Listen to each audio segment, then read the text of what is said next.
The Awesome Show starring Drew Zoromski and Jake Woodward. Created and written by Drew Zoromski.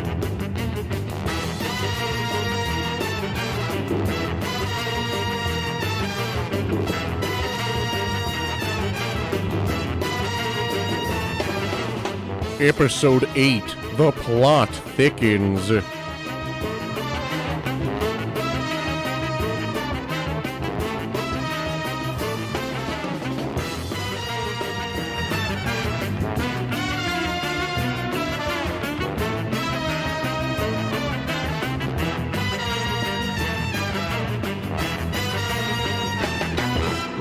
Have you ever heard of Max McNichols? Max? Hey! Whoa! Look out! Max, for those of you who don't know, is a boy with an extraordinary opportunity to travel between his universe and that of his favorite superhero, Captain Awesome. And at the moment, we're a little busy! Busy administering hard justice. When Max opens a special comic book of his and recites Captain Awesome's creed of justice, he is warped from his world into Captain Awesome's. Here he fights crime next to the terrific Titan of Freedom. That'd be me.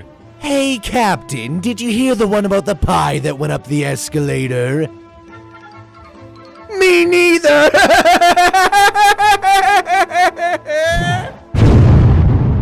Your aim is almost as bad as your jokes, gagster. Now how about you put those exploding pies down and turn yourself in? At the moment, Max and Captain Awesome are engaged in pie-to-pie combat with the gagster at O'Donnell's Joke Emporium in Upper East Central Side Metroburg. The gagster is a criminal who frequently commits crimes involving pranks, jokes, gags, or any other comedic device. Earlier today, the gagster was in the middle of a heist when... Heads up! Incoming!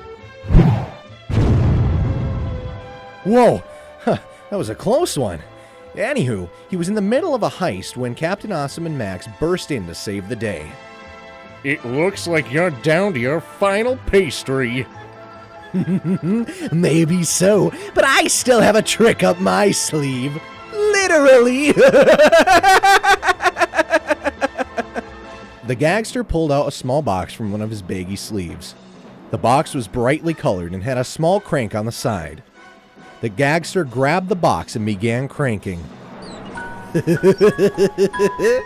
What I have in my hands is the Jack 3000. This little toy gives out quite a surprise. An explosion equal to 50 sticks of dynamite.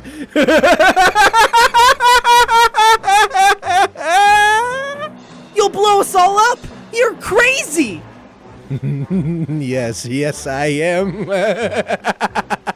Cap, we have to get out of here. Hold up. But the bomb! Just trust me, Max. Why aren't you running? Oh, come on, this is a bomb for Loki's sake. I'm telling you, you better run. Fine, I warned you. And with that, the gagster winced, closed his eyes, and moved the crank one last time. Captain? Look, we can still talk this one out, right? Guys? Gagster, it looks like you'll be doing enough talking tonight. Behind bars! Taste the hard knuckles of justice!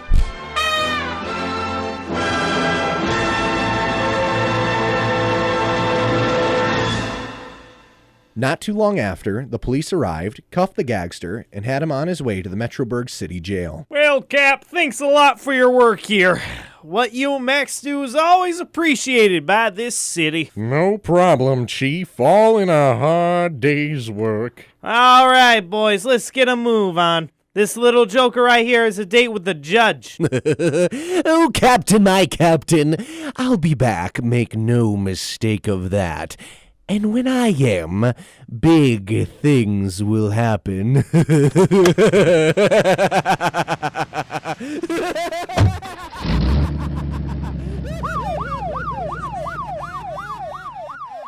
Another day, another criminal lunatic behind bars. And another lesson learned.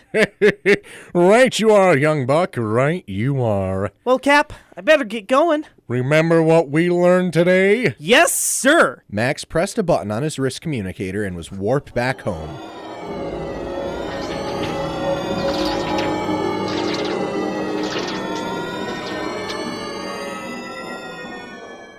When Max opened his eyes, he was in his room.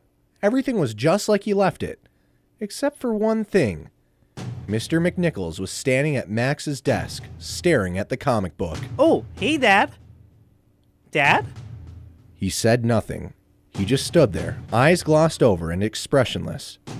It was as if he was in some sort of trance. Dad? What are you doing? Dad mechanically turned to face Max. Max could see that there was something different about him in the way that he stood there. He could see it in the look in his eyes. Nothing, son. I'm just, dusting. Yes, dusting. What? No, not right now, Bob. I'm working. Okay, yes, a lobby is fine, but what? Wait, did I leave the mic on? Oops. What on earth? Evil flee from my sight, good shall prevail in this fight. Wait, are you quoting the Creed of Justice? What are you? The fist of freedom you will bite, bell of justice ring day and night. Instantly, Max's Captain Awesome book sprang open. A beam of light picked up his father and pulled him in. Oh my gosh! What is happening? I have to go after him. Evil, flee from my sight. Good shall prevail in this fight. The fist of freedom you will bite, the bell of justice ring day and night. After he finished the last words of the creed, Max was lifted off of his feet and warped away.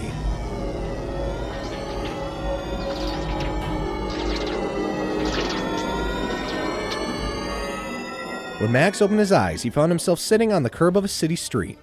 He looked around him at the rows of houses. Where am I? I must be in one of the Metroburg suburbs. Just then, something caught Max's eye. About a block away from him walked a familiar figure. Dad? Hey, Dad! Max took off after him. Mr. McNichols turned around, looking at Max, and then took off in a dead sprint. Max chased on after him. Seriously? I better let Cap know what's going on. Cap, come in. Cap, come in. I hear you loud and clear, little buddy. I just warped here and... Why so soon? You were just here. Yeah, I know, but my dad somehow warped himself here, so I had to follow. He's acting really weird. Say no more. I'm on my way. I'll just track your communicator to wherever you might be. Away! Mr. McNichols ran to a house at the end of the street, opened the door, and slammed it shut. Why didn't I use my rocket skates? My thoughts exactly. Glad you could come, Cap. It's my dad. He's acting really weird and saying weird things. And you don't know why, eh? No, it's like he's not even thinking for himself. Well, there's only one way to handle this. Do you have a megaphone gizmo in that utility belt of yours? I think so. Here you go. Thanks. Now we'll just try a little technique I used when Tirehead kidnapped the president's daughter. Attention, Dad. We have the place surrounded. If you come out now and without a fight, we'll be looking to make a deal with you. We're willing to take you in dead or alive. What? No, he won't. That's my dad. Okay. Maybe just alive. But we will use lethal force. That's the same thing. Oh, yeah. Well, probably not that. But we will break limbs if necessary. Stop it. Give me that. Dad, come out and talk. I'm really getting weirded out here. The two stood there for a minute, but nothing happened. See? You need to make vague threats. Criminals respond to vague threats. My dad isn't a criminal. Come out with your hands up or I will remove your hands. Got it? All of a sudden, the front door exploded in a fiery blast. See? Vague threats. Well, you did get one thing right. Yes? Criminals listen to vague threats, but that's not my dad. Right, you are. Deceptious, you fiend! I should have known you were behind this. Taste the fist of freedom, fiend! Captain Awesome swung at Deceptious, who nimbly dodged him with the help of his jetpack. Deceptious then flew high above the two heroes and released an onslaught of missiles at them. Incoming!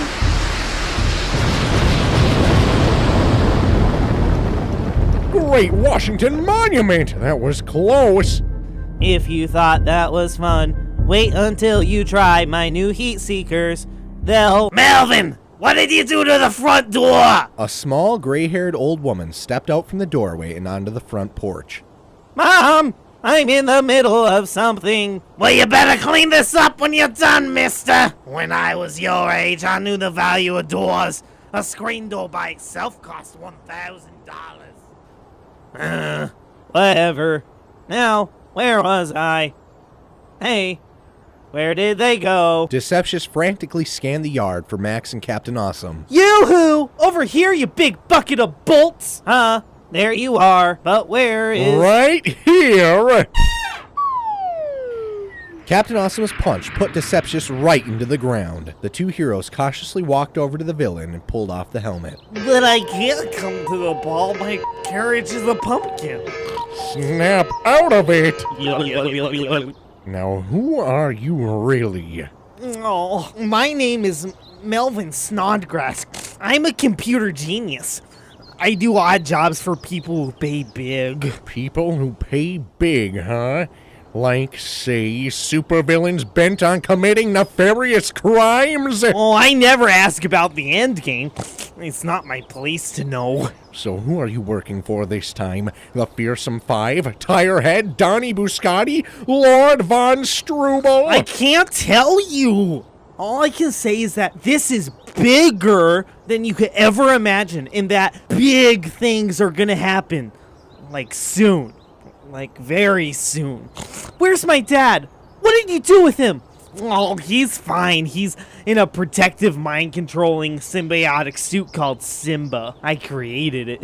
That he's under your control, right? Not anymore. I mean, once he got warped here, my orders were to destroy my remote. Someone else, someone bigger, has control now. That door ain't cleaning itself, you know! Yes, mother.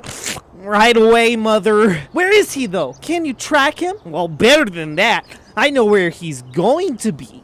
My contractor said that he was sending your father to an old abandoned Johnson and MacArthur Urinal Cake Company warehouse on the lower west side of Metroburg. Melvin, what did I say about the door? I'm going. Look, guys, I have to clean this up or I won't be allowed to play any video games for the next week. Well, we'll let you go under one condition. You must promise to forever give up crime, or else.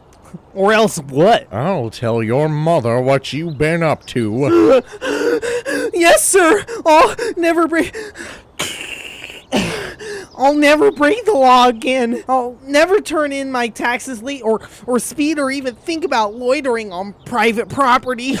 Good. Now, Max, we have an old abandoned urinal cake factory warehouse to find. To the urinal cake warehouse. Away!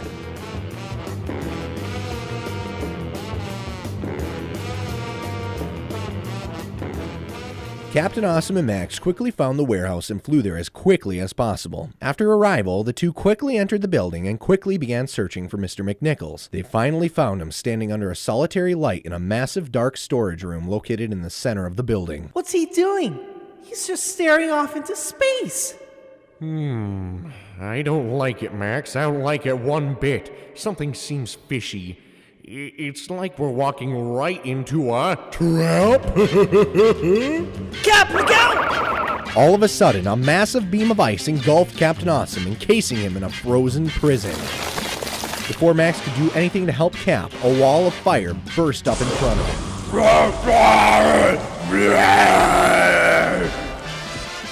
Whoa! sorry, but we already played this game, remember? I'll just use my handy flood hose gadget. Max extinguished the flame and leapt forward. I'm coming, Cap! But before he could get there, he was tackled from behind by two massive bodies. Two massive bodies that smelled distinctly of... Rubber? The two goons dragged Max over to a chair in the center of the room, sat him in it, and proceeded to tie him up. Rubber? Wait a minute. Oh, okay. I think I know what's going on. What's the game, tire head? A large, oddly shaped character stepped out from the shadows. I won't be asking me. I don't know nothing. I'm just here for physical support. Then who's behind all this? Who? That would be me. Tirehead stepped off to the side, and a new, larger character took his place in the shadows. Who are you? Me?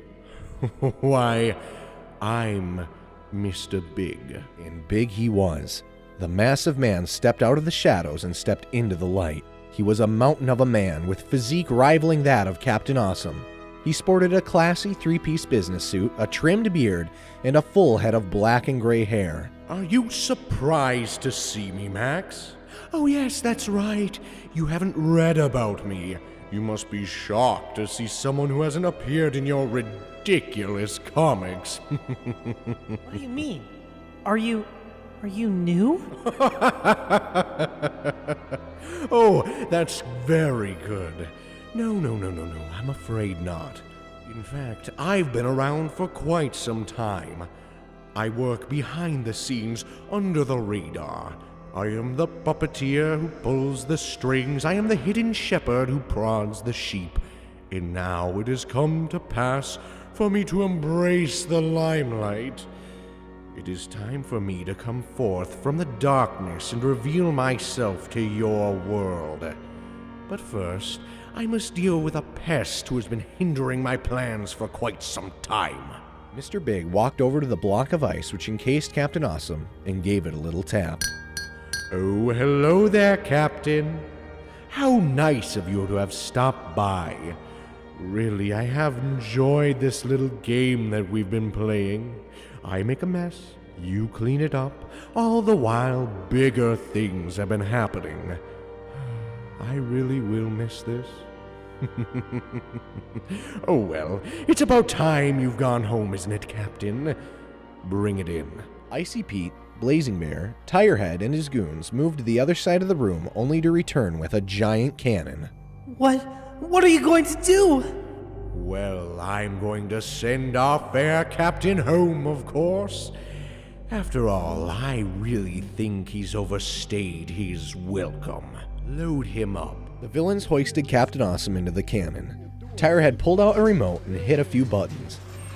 The roof above them creaked and groaned, opening up above. It revealed a now evening sky. Oh, how fitting. You'll be sent out with the stars, just like you came in. But this time, there will be no coming back. You see, Max, I intend to send him into deep space where his frozen cage will harden and where he will float for all eternity. No. Oh, yes.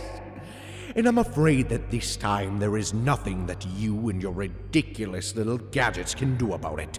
Tirehead, please hand me the remote. Certainly. Goodbye, Captain Awesome. No! Mr. Big pushed a big red button.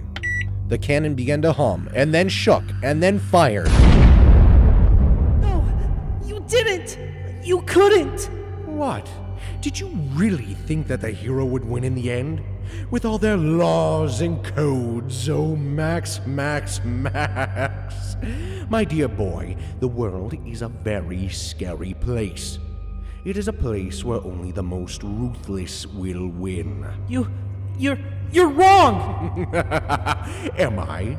I just sent your fellow crime fighter into space and I'm wrong. I'm about to pull off the biggest and most brilliant evil scheme in all of history, and I'm wrong? Well, I guess it's not all me. You deserve some of the credit, too. In fact, I should really be thanking you for all that you've done. What do you mean? What would I ever do for a creep like you? Why, you've given me the greatest gift I've ever received. You've given me access to your world. Your weak universe is now available for my conquest.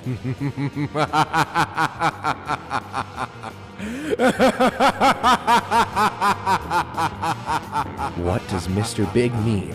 What will happen to Max? Will we ever get to see Captain Awesome again? Tune in next time to find out what happens in the second half of the Super Awesome Awesome Show season finale.